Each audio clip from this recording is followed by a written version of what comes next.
여러분 안녕하십니까. 4월 27일 새벽이 됐습니다. 전우책입니다. 오늘로서 벌써 네 번째입니까? 다섯 번째입니까? 금수환박 주제로 방송을 하는 것이 말입니다. 제가 전에 한번 쓴 제목입니다만 모두 미쳐 돌아가고 있습니다.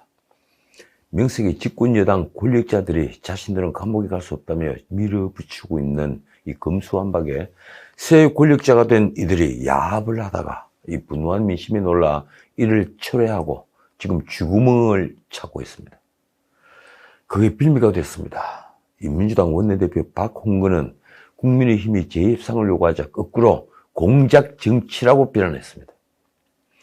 아무리 부끄러움을 모르는 게 특질인 정치 세력이라 하더라도 도둑이 포졸의 오랏줄을 빼앗는 이런 못된 짓을 하면서 할 말은 아닙니다.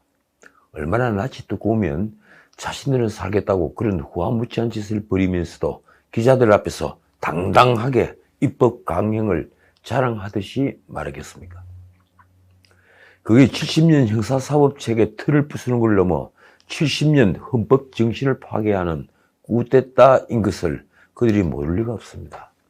가장 가증스러운 것은 아직도 미국은 기소권과 수사권이 분리되어 있고 검사는 기소권만 가진다는 거짓말을 이 천연덕스럽게 하는 것입니다. 정말 광화문에 단두대를 세워야 할 것 같습니다. 5천만 국민을 향해 그런 거짓말을 되풀이하는 권력은 지금껏 없었습니다. 박홍근은 어제 26일 어충에서 대통령 당선인이 여야 합의 사안을 비토한 것은 전례가 없는 일이라며 이렇게 말했습니다. 윤석열 당선인은 검찰공화국 목표에 있어 걸림돌이 되는 입법은 막겠다는 뜻을 노골적으로 내비친 셈이다. 그는 놀랍게도 민주주의의 근간을 흔드는 일이라고 했습니다. 참 웃음이 나옵니다. 누가 누구 보고 할 말입니까? 도대체 제 살겠다고 민주주의를 뿌리째 흔드는 자들이 누구입니까? 그는 국민의힘을 사당이라고 비난했습니다. 윤석열의 어중과 한동훈의 말 한마디에 당 전체가 돌변했다. 이로써 국민의힘은 민심이 아니라 윤심에 의해 움직이는 정당임이 들통났다. 솔직히 그런 말을 들어도 삽니다. 그러나 묻겠습니다. 언제 우리 정당들이 공당인 적이 있었습니까? 박홍근은 다시 국민을 팔았습니다.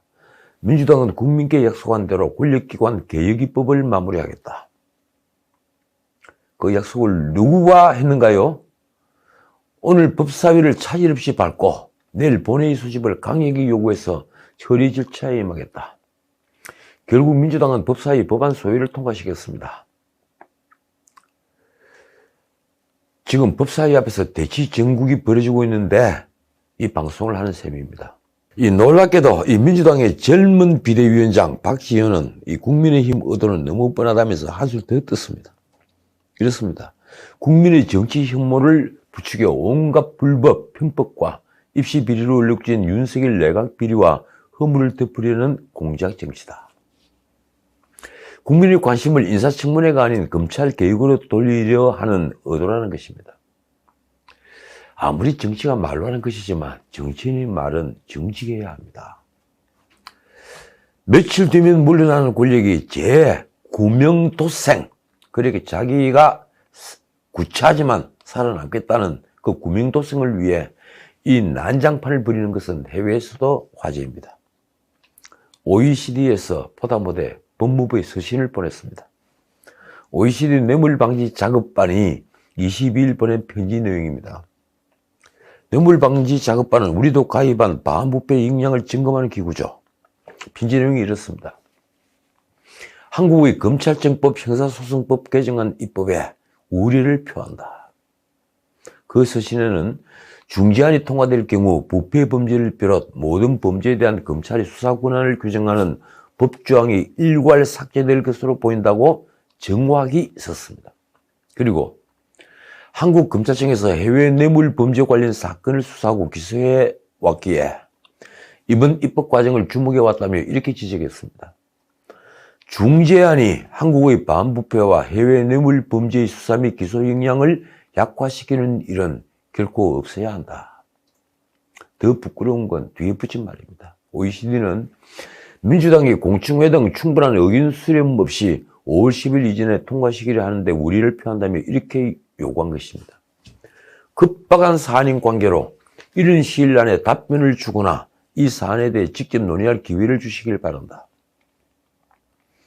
해외건 국내건 사람들이 가장 궁금해하는 건 민주당이 결사적으로 밀어붙이는 금수완박의 기형적인 모습입니다. 그들은 수사와 기소를 분리하는 게 글로벌 스탠다드라는 거짓말을 태인하고 있습니다. 문재인 대통령부터 그렇죠. 국민의힘 중진 중에도 그런 말을 하는 검찰 출신 인사가 있습니다. 지금 지방선거 관계로 이름을 밝히지는 않겠습니다. 당장 법조계에서 나오는 말입니다. 다른 수사기관을 놔두고 왜 검찰이 수사 기소권 분리에만 집착하느냐. 지금 수사권과 기소권을 모두 가진 곳은 검찰, 공수처, 그리고 경찰의 경범죄 기소권입니다. 이 경찰의 경범죄 기소권, 이건 서민생활과 직결되는 수사 기소권 독점 체제입니다. 그런데 왜 검찰이 손발을 자르는지 지금 법조계가 묻고 있는 것입니다. 그들은 속전속결로 자신들이 도망칠 쥐구멍을 파고 있지만 그게 얼마나 가겠습니까? 솔직히 그건 민주당이 죽는 길로 가는 것입니다. 저는 요즘 왜 이 나라에 정직한 정치 세력은 없는지, 그리고 정직한 정치 세력이어야 하는 보수 정당은 왜 고비마다 잘못된 선택을 해왔는지 고민해 왔습니다. 솔직히 박근혜 정부에서 권력의 사유화가 벌어진 것을 부인할 수는 없습니다. 그런데 그건 탄핵에 이를 정도의 사유화는 아니었다고 생각합니다. 똑같은 잣대를 들이댄다면 지금 문재인 군부가 벌인 권력의 사유화는 훨씬 다합니다. 10손가락으로도 모자랍니다. 아마도 5월 10일 이후 청와대 서랍을 열면 쏟아져 나올 겁니다. 그런데 당시 새누리당에서 적어도 40명 가까운 의원들이 탄핵에 가담했습니다. 문제는 당시 민주당이 주도했던 탄핵소추안이 엄청난 실수를 했던 것입니다. 이 문제는 제가 자유한국당 조강위원으로 갔을 때, 그때 정권을 받고 갔을 때 기자들을 다 모아놓고 한 말입니다. 탄핵소추안은 헌법 위반 이 5개 항과 아직 수사도 시작하지 않은 뇌물죄 등 법률 위반 8개 항이었습니다. 이 소추안으로는 적어도 수사가 다 끝날 때까지 헌법재판소는 탄핵재판 절차를 중지할 수밖에 없었습니다. 그런데 헌법재판관 강일호는 탄핵소추를 맡고 있었던 권성동에게 이 소추안 헌법위반 5개 항목을 2개 항목으로 정리해달라고 요구했습니다. 일종의 공소장 변경을 요구한 겁니다. 그러나 탄핵소추안은 이 국회의 엄격한 절차를 거쳐 가결된 것으로서 이 토시 하나 이별을 바꿀 수 없는 것입니다.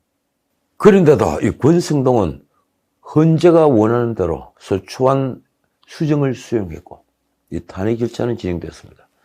만약 박근혜 탄핵 당시 새누리당 비박계인 비상시국위원회에서 탄핵 표결에 참여하지 않았거나 또 참여를 해도 탄핵에 가담하지 않았다면, 가표를 던지지 않았다면, 권성동이 헌법재판소가 요구하는 소추안 변경을 국회 의결사항이라며 거절했다면 역사는 전혀 다르게 흘러갔을 것입니다.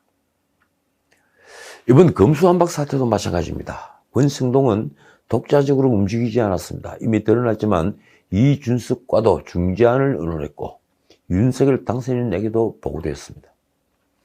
왜 권성동은 덜컥 검수완박 중재안을 받아들였다가 이를 파기하면서 결과적으로 민주당의 강행 명분을 안기는 것일까요? 권성동의 오판으로 고비마다 또 권성동이 잘못된 선택으로 고비마다 한국 보수 정당은 위기를 자초한 셈이 된 것입니다. 다시 되돌아보면 검수완박은 그야말로 민주당이 스스로 빠지던 시궁창이었습니다. 발을 뺄 수도 없는 시궁창 말입니다. 이 법안의 위헌 지식도 잇따랐습니다. 게다가 명분도 없었으며 절차적 정당성도 없었습니다. 그래서 지방선거를 앞둔 민주당으로서는 탈출구를 찾아야 할 판이었습니다. 법사위 안건조정위를 넘어갈 꼼수로 사보임한 양양자가 이 문재인 정부 사람 20명이 감옥에 갈 수 있으니 검수완박을 지지해 달라는 회유를 받은 것을 포함하면서 검수완박은 완전히 끝난 것으로 보였습니다. 그런데 국민의힘이 되레 이 죽은 검수완박을 되살려내는 이해할 수 없는 일이 벌어진 것입니다. 도대체 국민의힘은, 권성동은 왜 민주당 강경파에게 명분과 함께 실력까지 한꺼번에 안겨준 것일까요? 검수완박을 밀어붙인 것은 울산 선거개입 사건으로 재판을 받는 황운하, 그리고 조국 사건에 연루되어 1심에서 유죄 판결을 받은 최강욱 등 이른바 철험의 초선 의원들입니다. 이런 자들이 검찰이 칼을 빼앗겠다며 벌인 이 난장판에 왜 권성동은 가담을 한 걸까요? 그는 국회의원 등 정치인과 선거사범에 대한 검찰 수사권을 박탈한 엉터리 중재안을 덥석 받아주었습니다. 이상한 건 윤석열 당선인의 태도입니다. 인수위는 중재안 합의 후에 여야 합의를 존중한다고 했습니다. 언론은 정치인에 대한 검찰 수사를 원천 봉쇄하는 비상식 법안에 동조한 셈이라고 썼습니다. 그러다 비판 여론이 들불처럼 일어나자 윤석열은 대변인을 통해 정치권이 고민하고 중지를 모아달라고 말했습니다. 1년 전에, 그러니까 작년 3월 검수완박은 부패 완판, 부패를 완전히 판치게 한다. 이 부패 완판이라며 내보였던 결기는 어디 간 것입니까? 국민이 윤석열을 선택한 것은 문재인 군부의 적폐를 청산해달라는 요구였습니다. 어쨌든 권성동은 26일 중재안에 합의한 것에 대해 다시 사과했습니다. 그가 긴급 의총에서 한 말이 이렇습니다. 처리 과정에서 저희 판단 미스, 그로 인한 여론 악화 부담을 당에게 지우고 의원들에게 그런 책임을 전가시켜서 대단히 죄송하다. 그는 중재안을 받은 변명도 덧붙였습니다. 원안대로 강행 처리되면 이 국민이 실질적 피해를 입고 형사사법 시스템이 완전히 붕괴되고 새 정부의 원활한 국정 운영을 위해 민주당의 협조가 절실한 만큼 불가피하게 선택했다. 이걸 말이라고 합니까? 중재안을 받은 데 동조했던 이준석은 이렇게 말했습니다. 저 스스로도 굉장히 반성한다. 대선이 끝난 후 잠시 쉬고 싶은 생각도 있었다. 통일하게 반성해서 저희가 비록 협상의 틀을 깼다는 비판을 받는다 하더라도 국민이 바라는 방향으로 다시 판단해야 된다는 생각을 했다. 권성동은 25일 윤석열 당선인과 이 문제로 비공개 면담을 한 것으로 알려졌습니다. 이 자리에서 권성동은 검수완박 중재안을 애초 수용하게 된 배경과 향후 재논의 방안을 설명했다고 합니다. 뒤늦은 반성과 통과 의뢰 같은 일을 하고 있는 것입니다. 자, 어제 신문의 헤드라인을 볼까요? 먼저 조선일보는 민주당의 강행 처리 의지를 헤드라인으로 했습니다. 검수완박 재협상 없다. 28일 끝내리는 민주당. 동아일보는 여야 충돌을 헤드라인으로 했습니다. 윤 부패 완판에 여야 검수완박 다시 충돌. 중앙일보는 이 문재인이 검수완박 법안에 동조하고 있는 사실을 부각했습니다. 민주당 검수완박 고! 문 대통령 중재안 오케이. 한겨레는 윤석열이 중재안 합의를 깼다고 썼습니다. 윤석열 한마디에 국민의힘 여야 합의 깼다. 결국 윤석열은 당선인 신분으로 부패 완판의 명분으로 검수완박과 다시 충돌하는 결정을 했습니다.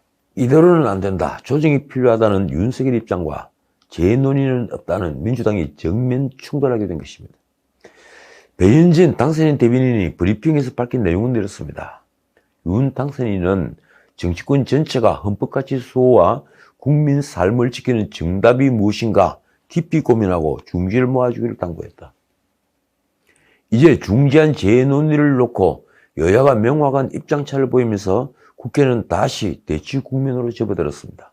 민주당은 이른바 박병석 중재안을 28일 또는 29일 본회의에서 처리할 방침입니다.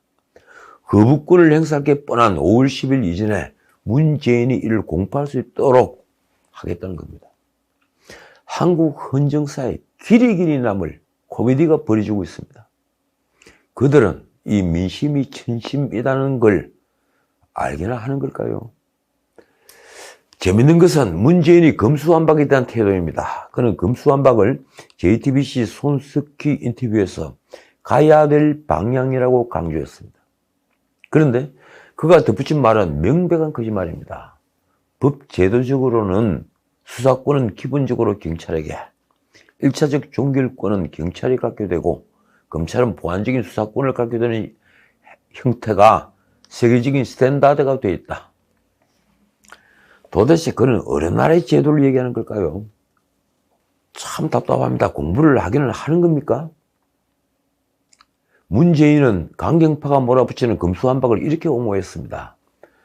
상당 부분 법제화가 이루어졌는데 완전히 다 이루어진 것은 아니다. 절반 정도 이루어졌다고 볼 수는 있을 텐데 지금 민주당은 그 부분을 더 완성해야겠다고 생각하고 있는 것으로 보인다. 그러면서 한동훈이 검수완박 법안이 저지돼야 한다는 뜻을 밝힌 것에 대해 위험한 발언이라고 했습니다.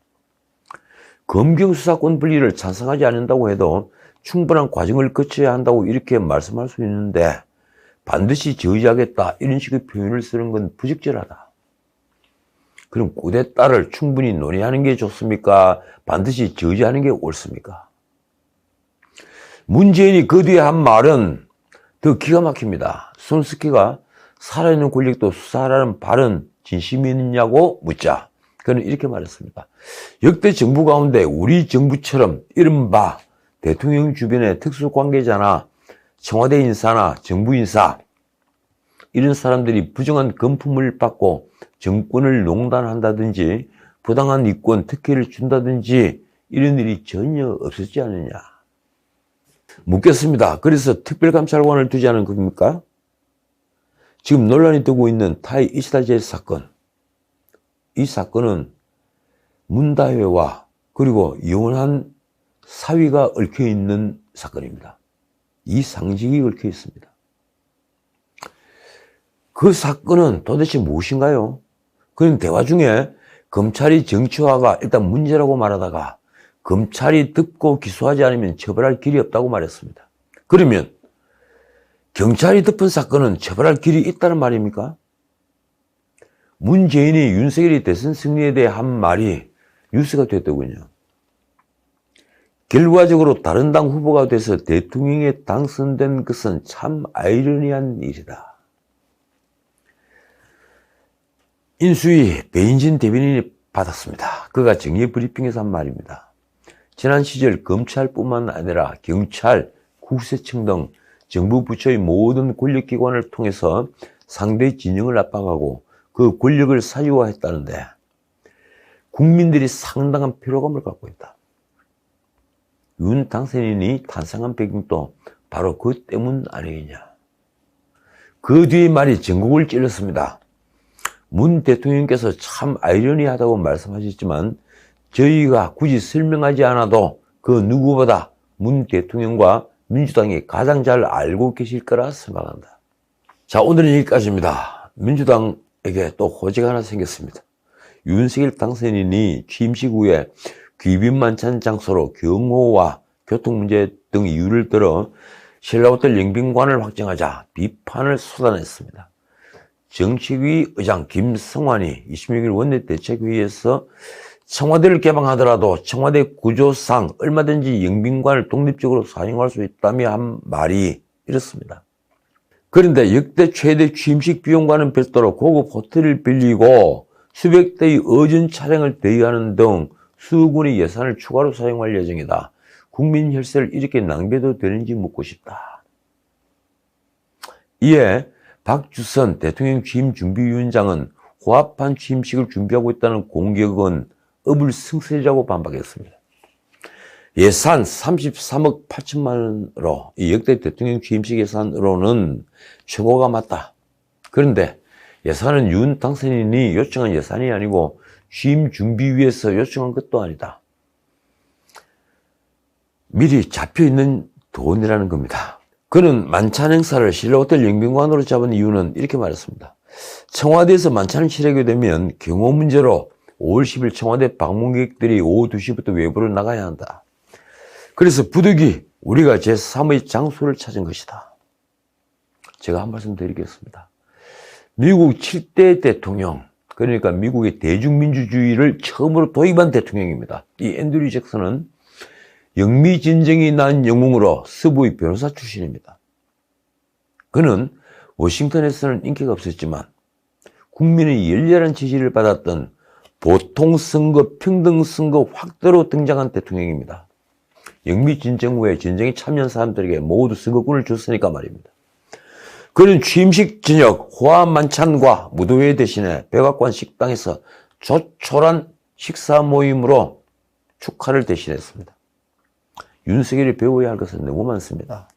그 중에 하나는 대통령이야말로 서민의 마음을 어루만져 줄 수 있는 자리라는 것입니다. 지금까지 전우책이었습니다.